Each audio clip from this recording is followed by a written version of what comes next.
Boa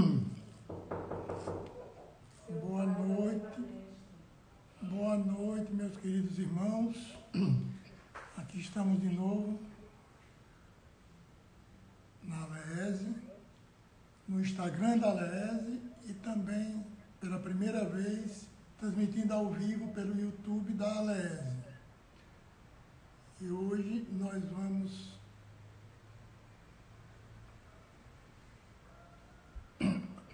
falar sobre nossa querida Ivone Pereira. E para iniciar, nós pediríamos a nossa irmã Thelma que fizesse a prece inicial. Senhor Jesus, Mestre amado, amigo de todas as horas, Deus, inteligência suprema, causa primeira de todas as coisas, espiritualidade amiga e superior que nos intui, que nos inspira, queremos agradecer pela oportunidade de comentarmos e refletirmos sobre as palavras de Jesus, à luz da doutrina espírita, que possamos aprender com nosso irmão que fará uso da palavra, que ele seja inspirado pela espiritualidade superior e que possamos reter as lições que possam nos auxiliar a que iniciemos e continuemos e aprofundemos a nossa reforma íntima. Pai nosso do céu, santo é o teu nome, a tua vontade é feita na terra e no céu. Pão nosso de cada dia nos dai hoje. Perdoa nossas dívidas, à medida que perdoarmos os nossos devedores. Não nos deixes entregues à provação e nem cair em tentação, porque assim nos resgatas do mal e nos livra de todos os males, hoje, amanhã, toda a eternidade. Assim seja. Pois não, meus irmãos, iniciando, como eu falei, não seria praticamente uma palestra, e sim o conhecimento e o reconhecimento desta grande dama do Espiritismo, dessa mulher que, com apenas 12 livros, nos esclareceu profundamente sobre a nossa querida doutrina. Ivone do Amaral Pereira. Ivone nasceu no ano de 1901, na noite de Natal, no dia 24 de dezembro. E ela era uma médica, uma médium dedicada à desobsessão e ao receituário homeopático. Ela foi a filha mais velha do casamento de seus pais e, com 29 dias de nascida, ela deu uma tossida e entrou em estado cataléptico. Passou-se 6 horas nesse estado cataléptico e quando a mãe achou que deveria orar, e orando, a Nossa Senhora pediu para que enviasse um sinal. Se ela realmente estivesse morta, ela enterraria, se não, enviasse um sinal. E ao orar, ao lado do corpo da sua filha, nossa querida Ivone começou a mostrar que não tinha desencarnado, e sim, tinha apenas apagado por um tempo, no estado de catalepsia. A mãe acariciou-a e ela acordou chorando.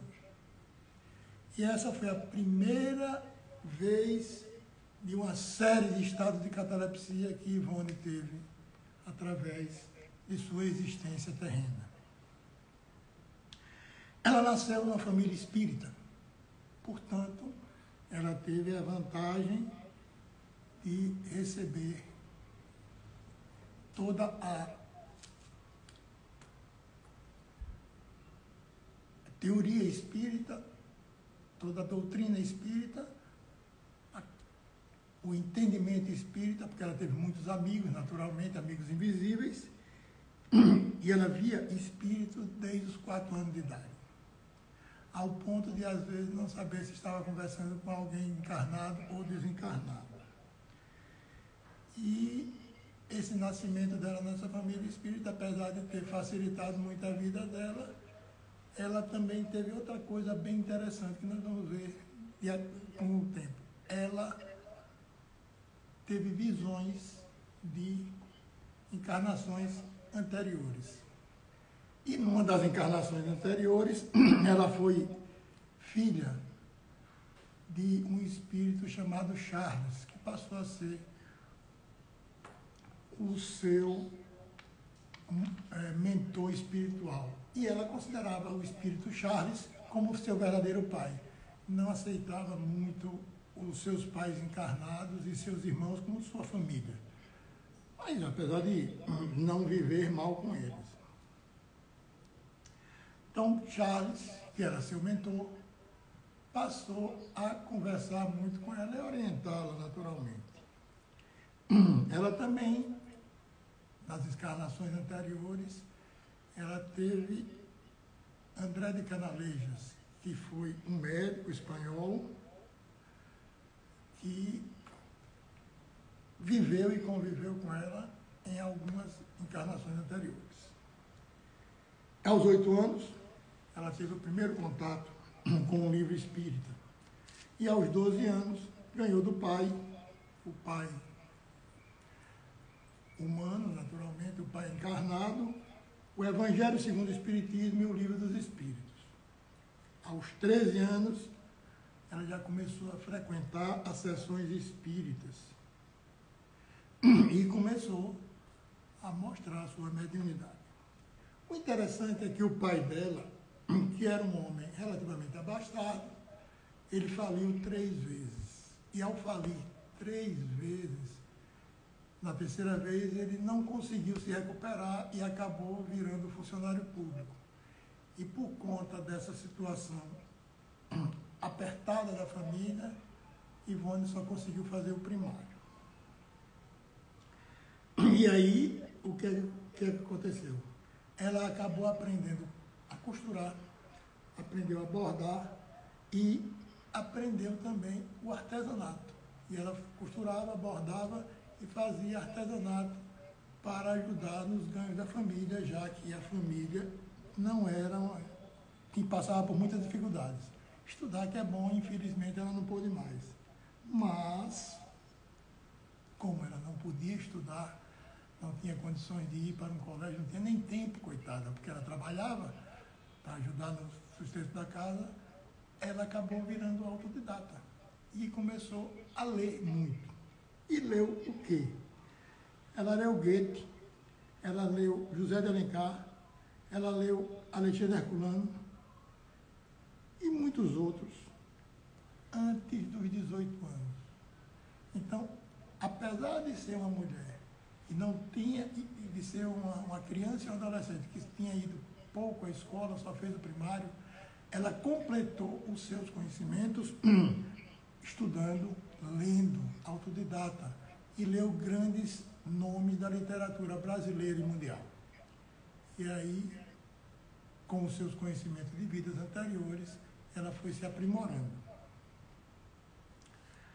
E o interessante, a mediunidade dela é muito interessante. Nós precisamos conversar um bocado sobre a mediunidade dela. Primeiro, ela recebia as comunicações mediúnicas, os contos e as crônicas em desdobramento no sono, muitas vezes em estado cataléptico. Em resumo, ela dormia, entrava em desdobramento e aí recebia tudo. E como é que ela recebia? Bem, veja bem, o que ela escrevia, os 12 livros que ela escreveu e mais algumas coisas que ela escreveu como crônicas, ela assistia. Quando ela entrava em estado cataléptico, quando ela entrava no desdobramento, ela ia lá e assistia. Como, por exemplo, o livro Memórias de um Suicida. Ela chegou lá e assistiu todo o livro. Ela via como é que tudo aquilo aconteceu e ouvia. Ela tinha um narrador, que era o próprio espírito, explicando a ela como estava tudo acontecendo. Vocês imaginam que ela chega lá, assiste tudo aquilo, com alguém narrando, e quando volta, ela escreve. Claro, também com a ajuda do narrador e com a ajuda da visão. Então, os livros dela foram escritos dessa maneira. Ela assistia toda a ação, toda a história e depois escrevia. Para os livros dela, que são livros muito fortes, vamos dizer assim, não é uma coisa muito agradável para uma pessoa que não tinha o estudo necessário, né? Ela só tem o primário completo. Então, ela, se fosse médica, podia saber tudo sobre morte, suicídio, mas não, ela só tinha a ajuda dos espíritos. Mas ela era muito assistida. Se ela era muito assistida, ela se dedicou à desobsessão.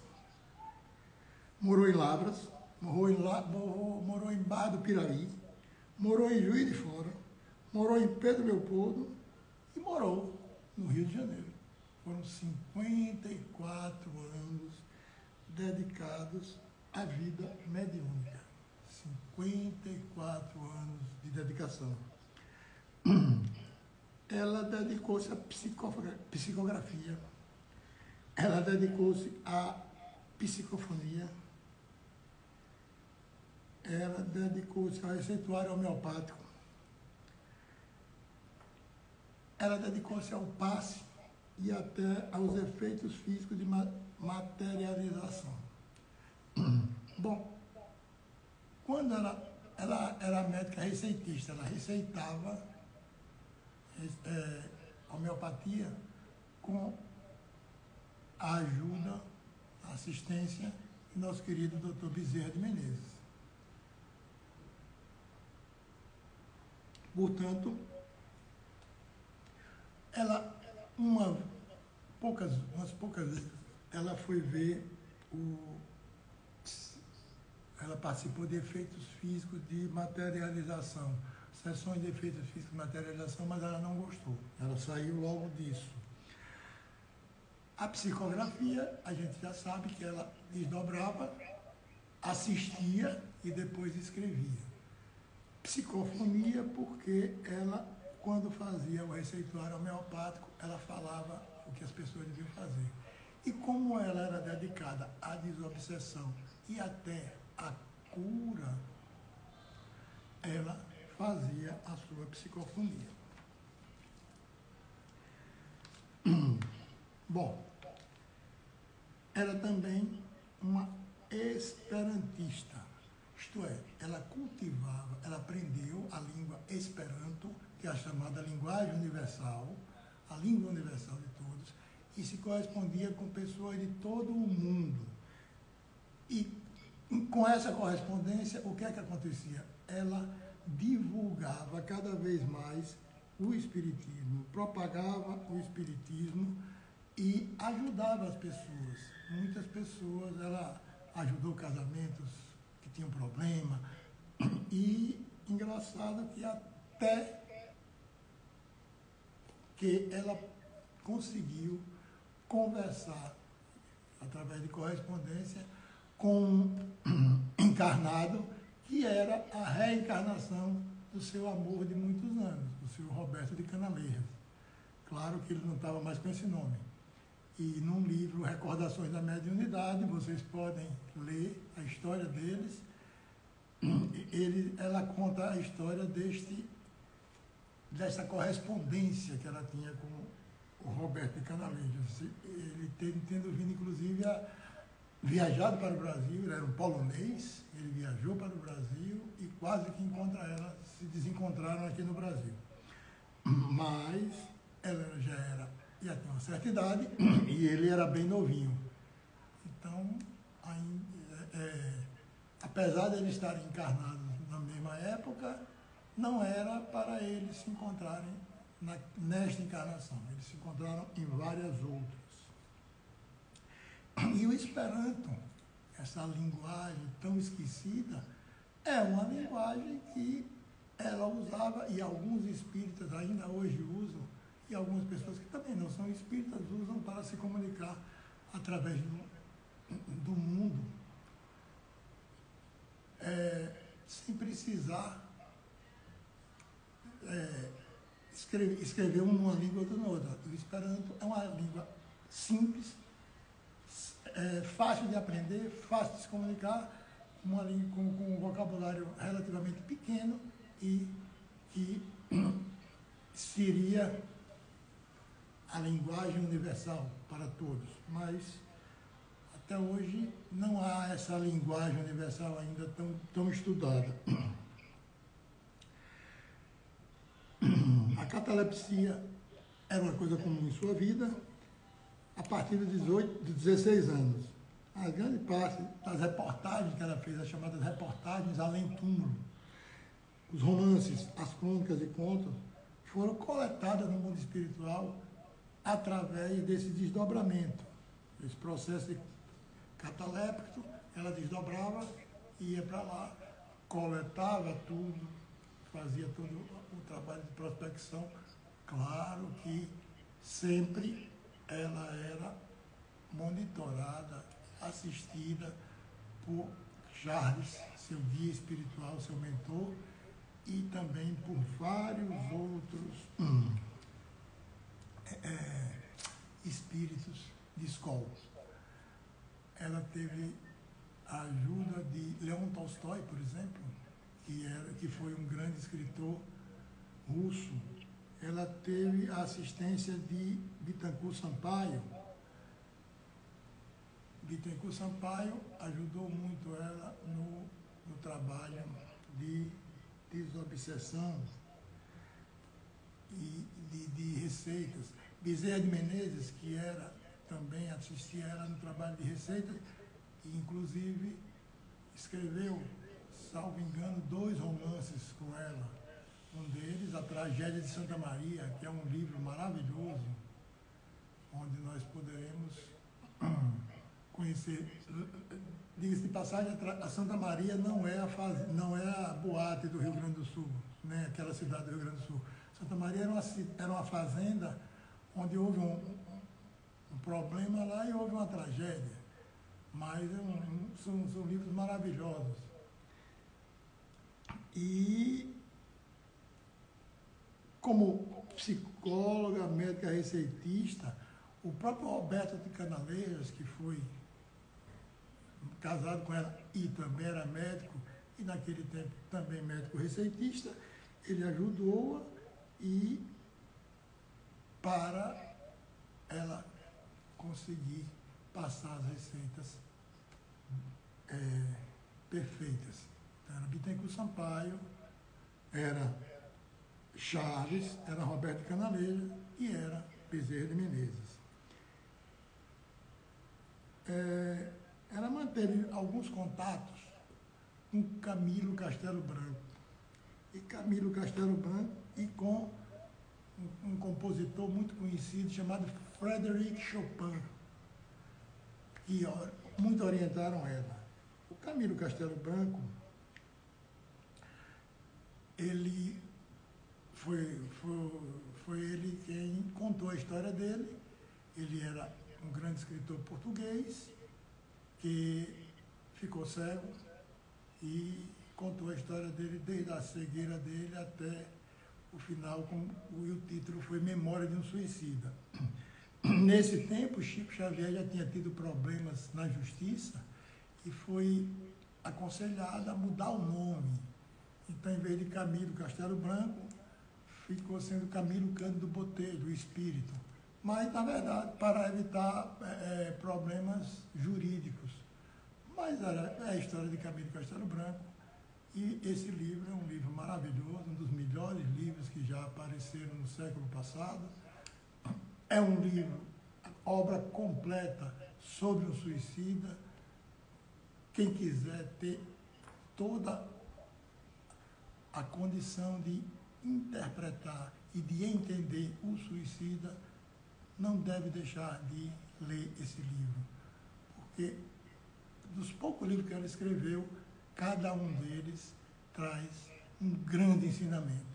E Memória de um Suicida é tudo que nós precisamos saber sobre o suicídio. Ela gostava do desdobramento, da incorporação e o receituário homeopático. Ela vivia em contato com os obsessores, obsidiados e suicidas. E o que é que ela fazia com isso? Obsessores e obsidiados, ela trabalhava para curá-los. Ela trabalhava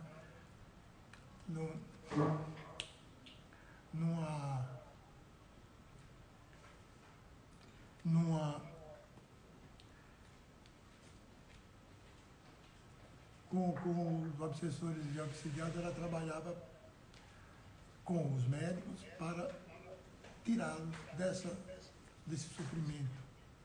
E o obsessor e o obsidiado normalmente é o que a gente chama de loucura. E ela ajudava muito essas pessoas.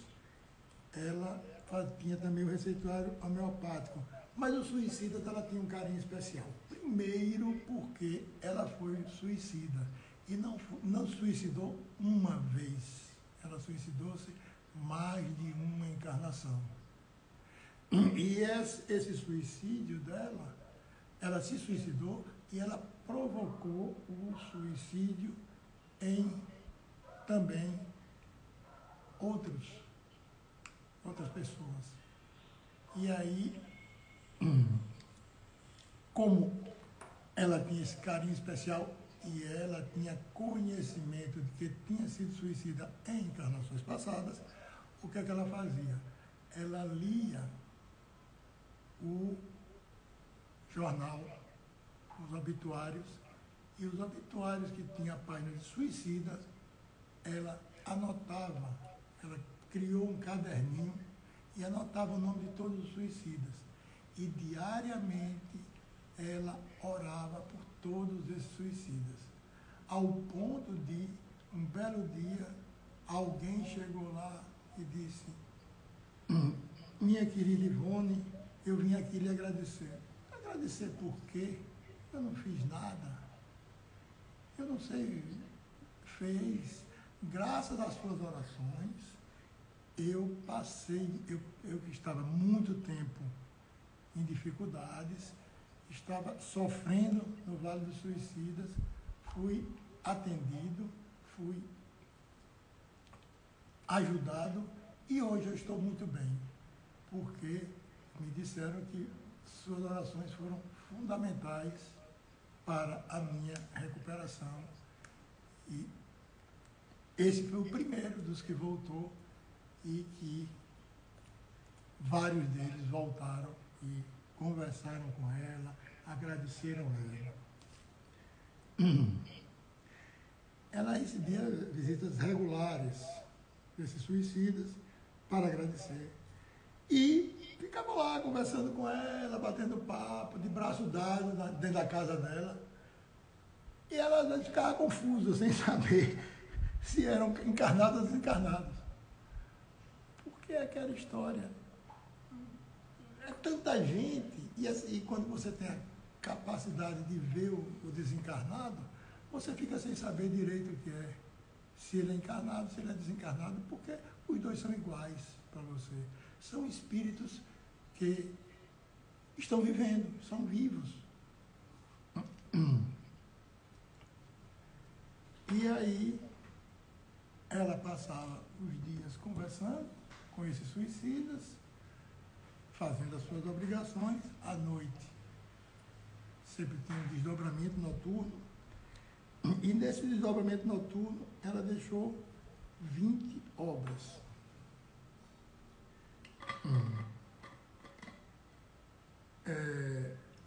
Na verdade, dessas 20 obras, ela deixou 12 livros maravilhosos. Os livros que ela deixou, o primeiro, mais famoso, Memória de um Suicida, que é um livro que eu aconselho a todos os espíritas a comprarem, a lerem. Porque esse livro nos mostra que nós somos imortais. O suicida é aquele que mata o seu próprio corpo mortal.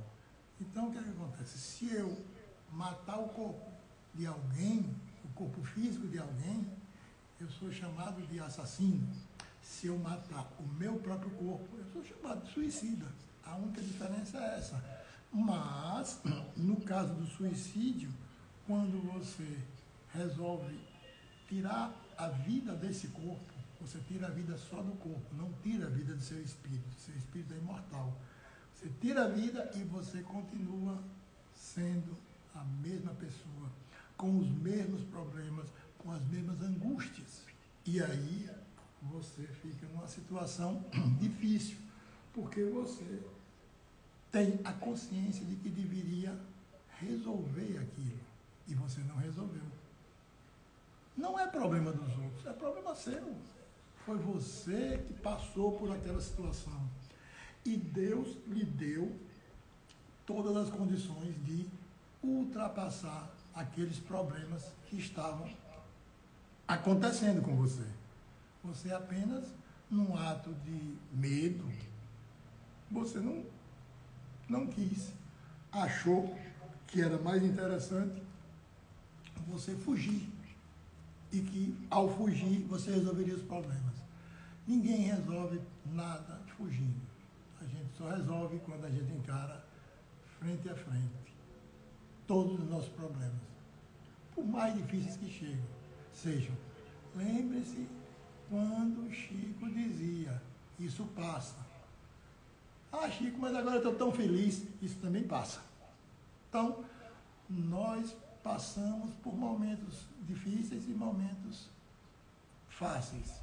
Passamos por alegrias e por tristezas. Essas experiências servem para quê? Para que nós aprendamos, para que nós possamos ver os nossos erros, para que nós possamos ver as nossas necessidades, para que nós possamos ver as nossas aflições, para que nós possamos corrigir as nossas atitudes erradas e para que nós possamos aprofundar as nossas atitudes certas. Então, tudo que vem são situações que nós precisamos passar para aprimorarmos o nosso aprendizado, a fim de que cheguemos ao grande,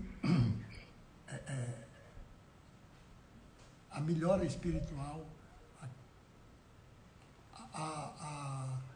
exatamente o que o espírita precisa fazer. Nunca desistir de ser um ser perfeito. Nunca desistir de estar seguindo o exemplo que nosso querido irmão Jesus Cristo nos deixou. Então, Memória do Suicida é muito interessante para que nós possamos aprender a evitar este tipo de problema. Foi recebido de Camilo Castelo Branco, foi recebido em 1926 e só publicado em 1956, 30 anos depois. A Federação Espírita Brasileira negou 2 vezes de publicar, até que publicou. Mas ela ficou chateada. Claro que a gente fica chateado, mas ela não, ela deixou o livro lá. E depois ela descobriu que o livro não tinha sido publicado, porque o livro contava a história bonita, mas não tinha o embasamento religioso, não tinha o embasamento espiritual necessário para ser publicado. E aí, nosso amigo Leon Denis chegou, assistiu-a e fez ela reescrever o livro e colocou todo o embasamento espiritual necessário para que o livro pudesse ser publicado e ser essa maravilha que nós recebemos hoje. Depois disso, nós tivemos os livros. Nas Telas do Infinito, nós tivemos Amor e Ódio, e nós tivemos 3 livros muito interessantes, a chamada trilogia, a trilogia famosa de Ivone Pereira. Que trilogia é essa? São 3 livros que é a mesma história de uma família espiritual. Então, são 3 encarnações dessa mesma família. Há uma primeira encarnação, esse grupo encarna, depois reencarna e depois encarna de novo. Então, Nas Voragens do Pecado, O Cavaleiro de Lumière e O Drama da Bretanha. Esses livros devem ser lidos nessa sequência. Primeiro, Nas Voragens do Pecado. O segundo é O Cavaleiro de Lumière. E, por fim, O Drama da Bretanha. Então, você segue uma sequência onde os personagens desencarnam e já encarnam no outro livro, com outros nomes, naturalmente, mas alguns encarnam, outros não encarnam. Alguns aprendem, outros ainda ficam com problemas. E a gente vai vendo como é que fica a vida de cada um e o crescimento moral e espiritual que cada um apresenta durante esse tempo.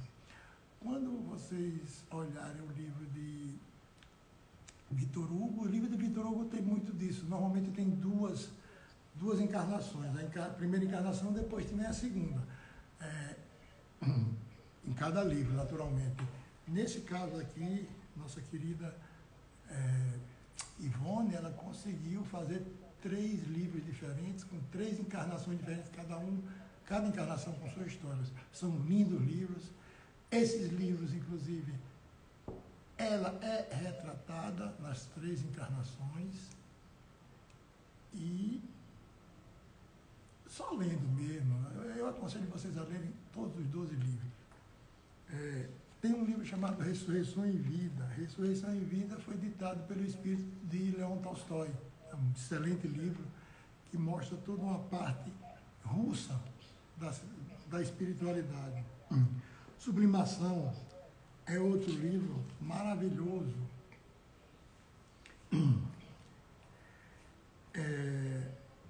Os Dramas da Obsessão, outro livro espetacular.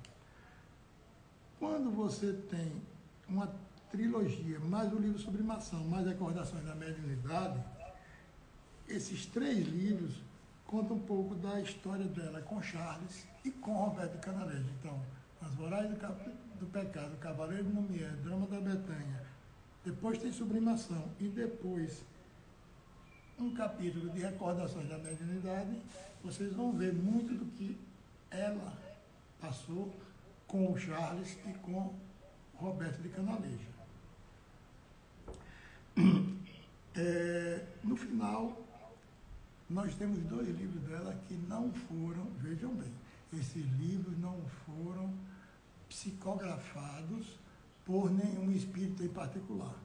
Esses livros foram, vamos dizer assim, escritos por ela, mas ela foi excessivamente amparada por Charles, por Leon Denis, por Bezerra de Menezes e por outros espíritos bondosos que lhe intuíram, lhe iluminaram para que ela nos trouxesse Devassando o Invisível e Recordações da Mediunidade. São livros maravilhosos, onde ela conta experiências dela, onde ela conta outras situações muito interessantes e que nós precisamos conhecer para que a gente veja o que foi que ela escreveu, o que foi que eles trouxeram, estudar um pouco mais a nossa doutrina espírita. Depois disso, ela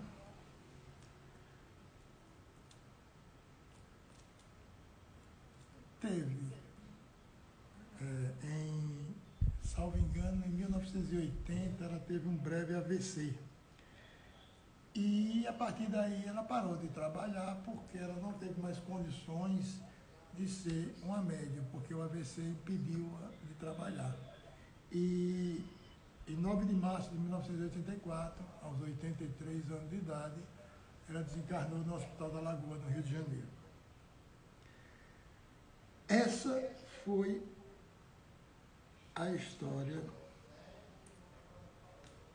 de Ivone. Esse foi o nosso grande nome, o nome de uma médium que, juntamente com Chico Xavier e com Eurípides Bassanufo, que também aconselhou, foram esses três que muitos, inclusive eu, consideramos os três maiores médiuns que já apareceram em nosso país, e nos trouxeram ensinamentos e nos trouxeram principalmente um exemplo de vida, uma vida dedicada a se melhorar, uma vida dedicada ao próximo, uma vida dedicada a nos dar um exemplo e algumas explicações maiores. Por quê? Porque eles tiveram acesso, através de desdobramentos, através de psicografias de espíritos superiores, eles nos deram a condição de receber ensinamentos espíritas que nos nortearam a nos melhorar. Eles se melhoraram e eles deixaram o exemplo para que nós também melhorássemos. Eu fiquei muito feliz em conhecer Ivone e, coisa de poucos meses, eu li toda a sua obra, já reli, de vez em quando eu estou estudando ela, porque Ivone é maravilhosa. Ivone foi a pessoa que nos deixou tudo que a gente precisava para ver essa parte mais dura do Espiritismo, que é o enfrentamento do suicídio, o enfrentamento da obsessão, o enfrentamento da uma loucura de qualquer maneira, né? Que a gente fica sem armas. Ainda mais ela achava pouco, ainda foi uma médium receitista. Ela ajudava as pessoas através das receitas. E Dr. Bezerra de Menezes sempre ajudou todos.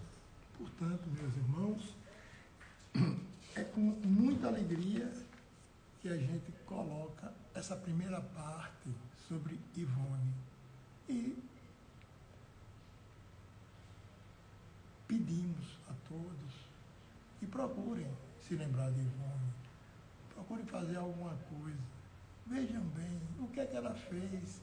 Ela só orava todo dia pelos suicidas. E ao orar pelos suicidas, ela ajudava muito. Vocês não imaginam como nós ajudamos os nossos irmãos desencarnados e que estão em situação difícil e que estão sofrendo, se nós pudermos orar por eles. Ao orar, nós emitimos os nossos melhores sentimentos. Nós emitimos a vontade que eles melhorem. E isso eles recebem. E eles vão melhorando, graças a nós. E se nós pudermos fazer isso cada vez mais, nós ficaríamos muito melhor em relação a esse grupo que está sofrendo e que precisa voltar para se especializar, para se ajudar melhor. Eu desejo a todos um bom final de semana, uma boa noite. Estudem, meus irmãos. Um pouco de estudo de Espiritismo é sempre bom. Se vocês puderem, entrem no canal da Aleese e façam uma crítica, por favor. Nos digam se o processo foi bom, se a transmissão foi boa. porque foi a primeira transmissão que nós fizemos. E essa primeira transmissão uma crítica mostrando os nossos erros vai nos ajudar bastante para que novas transmissões sejam boas. Portanto, vamos nos imaginar